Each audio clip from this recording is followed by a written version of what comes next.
Muy buenos días, mi nombre es Henry Andrade, soy docente de la Facultad de Ingeniería Eléctrica y Electrónica de la Universidad Pontificia Bolivariana. Hoy en el curso de Fundamentos de Electrónica vamos a estudiar los criterios de diseño en transistores bipolares de unión. El diseño de circuitos utilizando BJT requiere que a partir de unos criterios dados que hacen parte del punto de operación, el punto Q del transistor, nosotros podamos determinar aquellos elementos del circuito que se requieren para establecer dichos niveles. Esto es, los valores de las resistencias y de las fuentes de tensión que están involucradas en el circuito. Por lo tanto, en esta clase tenemos dos objetivos. El primero es demostrar la forma en que debemos determinar esos elementos particulares, que son las resistencias y las fuentes de tensión, para establecer el punto Q que nosotros queremos en el circuito, en el transistor. Y segundo, es presentar un proceso completo de diseño donde se involucran los criterios que son necesarios para suplir aquella información que el problema no nos da. ¿Sí? Hay situaciones en las cuales nosotros no podemos, no tenemos cómo decidir la manera de abordar el problema porque nos hace falta información. En este caso vamos a dar cuáles son esos criterios que nos ayudan a solucionar dicho problema. En primer lugar vamos a analizar este circuito. En este caso tenemos una configuración de polarización fija o polarización de base, donde hay tres elementos desconocidos, los cuales son la resistencia RB, la resistencia de colector y la resistencia del emisor. Conocemos el punto Q, que está integrado por la corriente de colector en el punto Q, el voltaje colector emisor en el punto Q. También conocemos cuál es la fuente de tensión que está operando en este caso y algunos parámetros del transistor, como el parámetro beta, que en este caso es de 150. Si nosotros planteamos la malla de salida de este circuito, que incluye la fuente de tensión, la resistencia de colector, la resistencia del emisor y la tensión colector-emisor, nos damos cuenta que hace falta un, un dato para poder hacer el cálculo. ¿Sí? En cualquiera de los casos que utilicemos, dado que hay dos incógnitas RC y RE y tenemos una sola ecuación, será imposible determinar el valor de cualquiera de las resistencias que queramos calcular, dado que hay una sola ecuación, la malla de salida. Vamos a plantear por aquí, por un lado, cuál sería esa ecuación. Sería, la malla de salida sería menos BCC más IC factor de RC más RE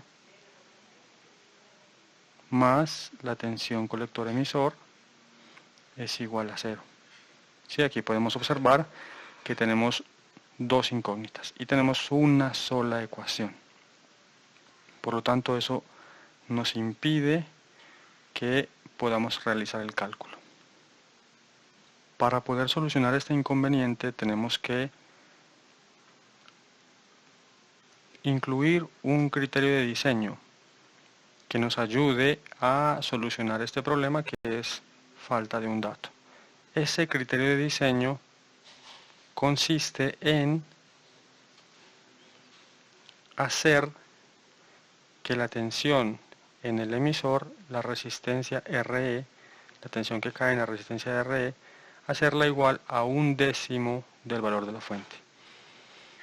¿Cómo se llega a ese criterio?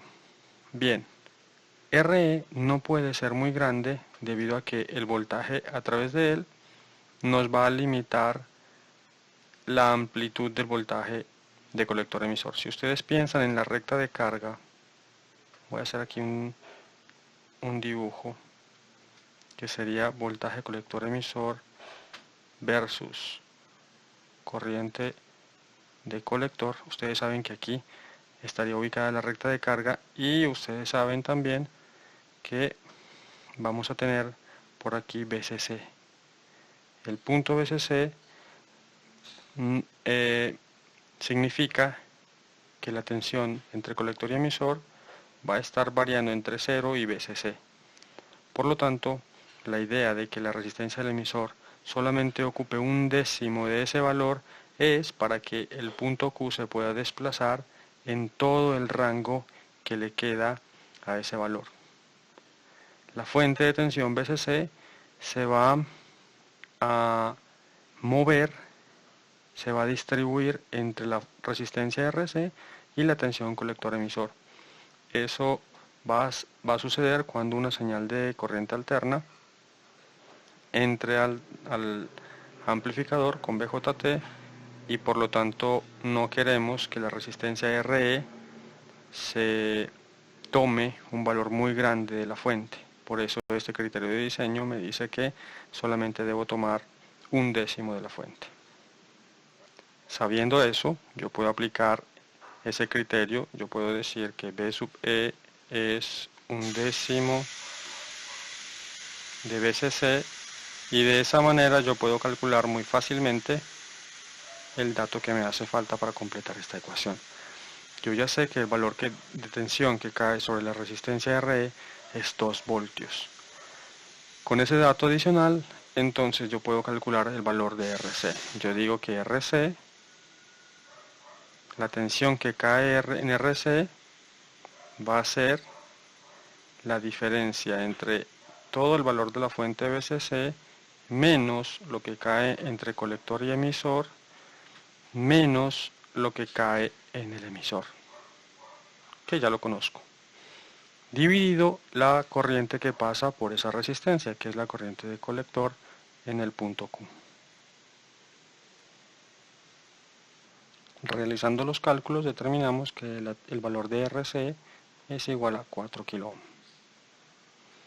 Bien, entonces ese primer criterio, por favor no lo olviden, cuando en la malla de salida nos falta un dato, podemos asumir que el valor de la tensión que cae sobre la resistencia del emisor es un décimo de la fuente. Bien, a partir de este punto yo ya puedo calcular también el valor de la resistencia RE, pues conozco cuál es el valor que cae en esa resistencia y conozco cuál es la corriente que pasa a través de ella. Esto me da como resultado 1 kilo. Bien, hemos terminado de solucionar la parte de la malla de salida, por lo tanto lo único que quedaría pendiente es la malla de entrada. En la malla de entrada, la incógnita que tenemos es la resistencia R sub B. Primero debemos determinar cuál es la corriente que pasa a través de la base. Eso lo hacemos a partir de la corriente que pasa por el colector y lo dividimos entre el valor beta. Eso nos da como resultado 13.33 microamperes. Dividimos 2 miliamperios entre 150, que es el valor de beta. Bien, una vez yo conozco entonces la corriente de la base, puedo plantear la malla de entrada. La malla de entrada me dice menos VCC más la corriente de la base por la resistencia de la base más la tensión base emisor más la tensión del emisor es igual a 0. ¿Sí? Ustedes saben que la tensión base emisor está en este punto y la tensión del emisor es la que cae en esta resistencia. Esto también hace parte de la malla de entrada del circuito. Por lo tanto, la resistencia de base va a ser igual a VCC menos tensión base emisor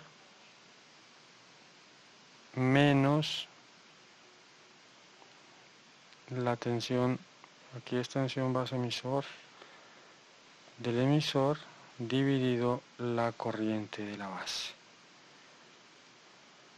Por lo tanto, luego de hacer los cálculos, me da como resultado que la resistencia de la base tiene un valor muy grande, es de 1.297 5 megaohm. Sí, ese sería el valor de la resistencia de la base. Y de esta forma hemos aplicado un primer criterio de diseño, que es que la tensión en el emisor es igual a 1/10 del valor de la fuente. Lo utilizamos en la malla de salida cuando no conocemos alguno de los datos, que por lo general el dato conocido es la tensión colector-emisor. Por lo tanto, procedemos a tomar ese criterio de diseño para encontrar los demás elementos del circuito. Veamos este nuevo ejemplo. En este caso tenemos un circuito en divisor de tensión, una configuración en divisor de tensión, donde conocemos el punto Q.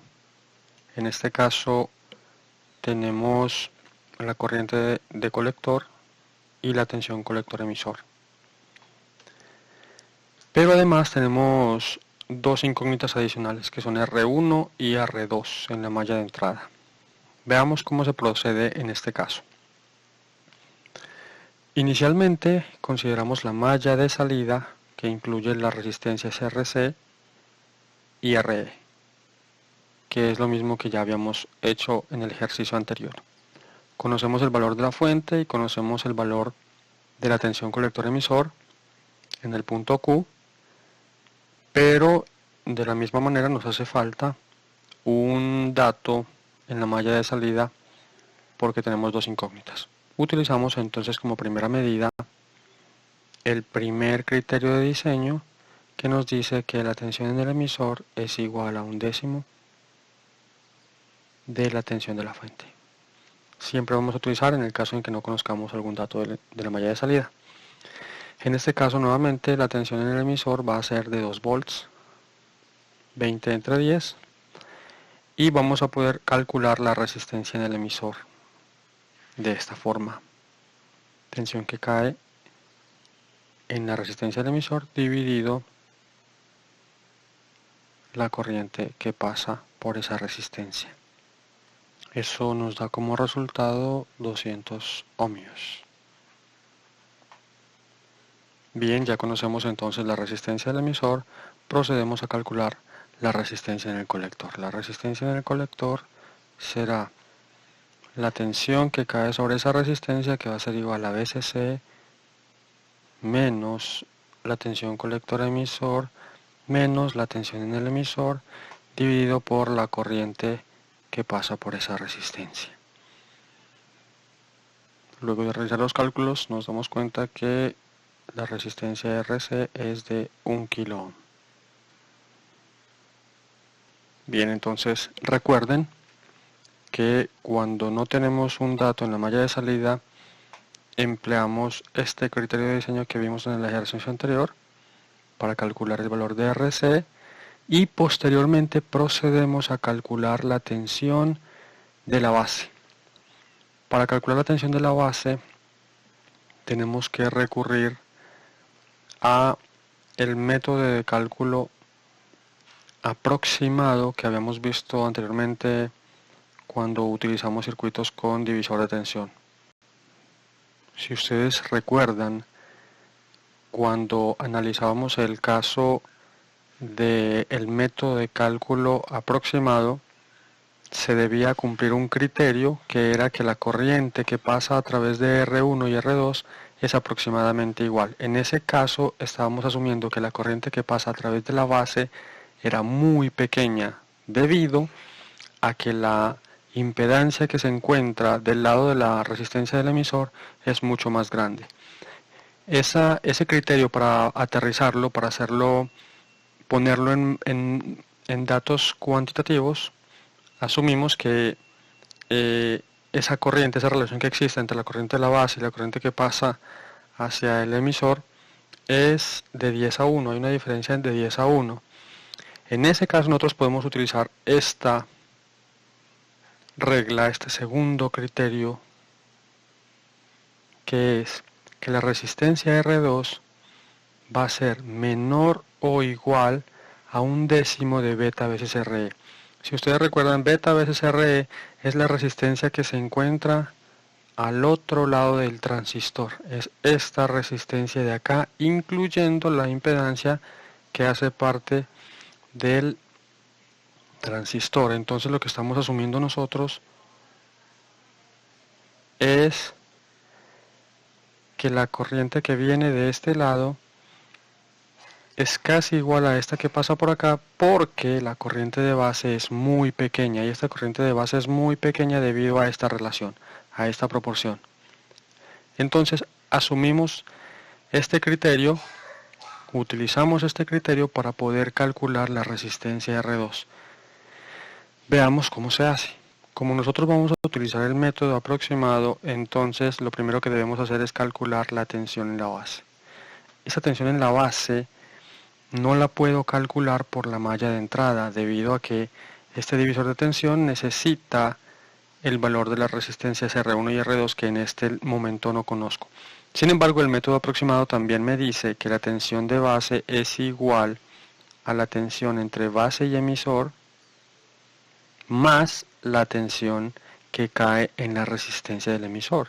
Entonces yo puedo utilizar ese dato, yo puedo decir la tensión de la base es igual tensión base emisor más tensión del emisor, y tensión de la base es igual a 0.7 volt más, en este caso, 2.7 volts caen en la base. Muy bien. Ahora, el segundo criterio me dice que R2 es menor o igual a 1/10 de beta veces RE. ¿Sí? Siempre nos basamos en el hecho de que la corriente que pasa por aquí es muy pequeña. La corriente de la base es muy pequeña. ¿Y a qué se debe que sea muy pequeña? A que beta veces RE es mucho más grande comparado con R2. Por lo tanto, la corriente que viene a través de R1 prefiere irse por R2. Este es nuestro criterio más importante. Con este podemos nosotros calcular el valor de la resistencia R2. Entonces R2 tiene que ser menor o igual a 1/10 de beta, que es 80, por R que nos había dado 200 ohmios. Por lo tanto, R2 debe ser menor o igual a 1600 ohmios. Para este ejemplo, vamos a decir que nuestra resistencia R2 es igual a 1500 ohmios. ¿Cómo escogí 1500? Por lo general lo que uno hace es elegir el valor comercial que está más cercano por debajo del valor de la desigualdad. Sí, 1600 ohmios no es un valor comercial, 1.5K sí lo es, por lo tanto el cálculo de R2 me queda de 1.5K. Bien, el cálculo final es utilizar este valor de la tensión de base que ya conocemos, que ya lo calculamos, que nos dio 2.7 volts, para incluirlo en la otra ecuación, en la ecuación de la malla de entrada, que es por divisor de tensión. Recuerden que ustedes saben que pueden calcular el valor de la tensión en la base haciendo un divisor de tensión, donde yo digo 20 voltios por R2 dividido R1 más R2. Eso es igual a 2.7 volts. Si reemplazamos los valores, nos quedaría que 2.7 volts es igual 20 volts por R2, que R2 es 1.5K, dividido R1 más 1.5 kilo. De aquí ustedes ya pueden despejar el valor de R1 y encontrarlo. Eso da como resultado 9.61 kilo ohm. Por favor, verifiquen las ecuaciones y en el caso de que encuentren algún error, por favor déjenlo como comentario para que todos los demás lo puedan revisar, incluso yo lo pueda revisar y corregir a tiempo el error. Bueno, para hacer un resumen de los criterios de diseño, entonces tenemos, primero, la tensión en la resistencia del emisor va a ser igual a 1/10 del valor de la fuente. Ya explicamos por qué. Segundo, R2 va a ser menor o igual a 1/10 de beta veces el valor de la resistencia del emisor. Ya también dijimos que eso viene del método de análisis aproximado cuando se tratan de circuitos por divisor de tensión. Ojo, este criterio de diseño solamente funciona para divisor de tensión. Es obvio, pensaría yo, porque el circuito por divisor de tensión es el único que tiene la resistencia R2. En el resto de configuraciones existen otras resistencias como la resistencia de la base. Tengan cuidado con eso. Bien, este criterio de diseño es para divisor de tensión. Por último, de este no hemos hablado aún, es un criterio de diseño que me dice que la tensión entre colector emisor cuando no tengo este valor o no tengo el valor de la fuente me sirve en cualquiera de los dos sentidos. Por ejemplo, vamos a dibujar nuevamente aquí el gráfico de salida, la recta de carga. Ya tengo aquí la corriente de colector versus la tensión colector emisor. Y siempre hemos dicho que el punto Q va a estar en algún lugar de esta recta de carga. ¿Sí? La idea de este criterio de diseño es que, dado que este valor es BCC, yo ubique en el centro el punto Q, en este lugar. Que este sea el valor BCQ, que esté en la mitad de la fuente. Eso es lo que dice este último criterio de diseño, que mi punto Q esté en la mitad. Si ese punto Q está en la mitad, significa que va a tener la máxima cantidad de espacio para moverse hacia la derecha y hacia la izquierda. A esto es lo que se le denomina máxima excursión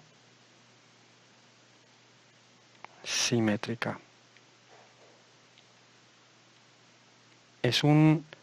Si yo considero este criterio de diseño, estoy ubicando el punto Q en el centro de la recta de carga y por lo tanto, cuando la señal de alterna ingrese en el amplificador para ser amplificado, valga la redundancia, va a tener el mismo espacio, la misma cantidad de volts para moverse hacia la derecha y hacia la izquierda. Por lo tanto, este criterio de diseño es muy útil. Supongan ustedes un ejercicio en el que ustedes les dan ICQ y BCQ, nada más. ¿Qué tendrían que hacer ustedes? Ustedes a partir de esto deberían llegar y obtener todos los demás valores. ¿Cuáles son todos los demás valores? El valor de la fuente, el valor de la resistencia RC, la resistencia RE, la resistencia 1 y la resistencia 2 en el caso de un circuito de división de tensión. Entonces, ya a partir de este dato, conociendo BCQ, a partir de esta ecuación ustedes pueden encontrar el valor de la fuente, que sería lo contrario, despejar de aquí sería BCC es igual a 2 veces el valor de la tensión colector emisor. Y para los demás, utilizamos los criterios de diseño que hemos visto anteriormente.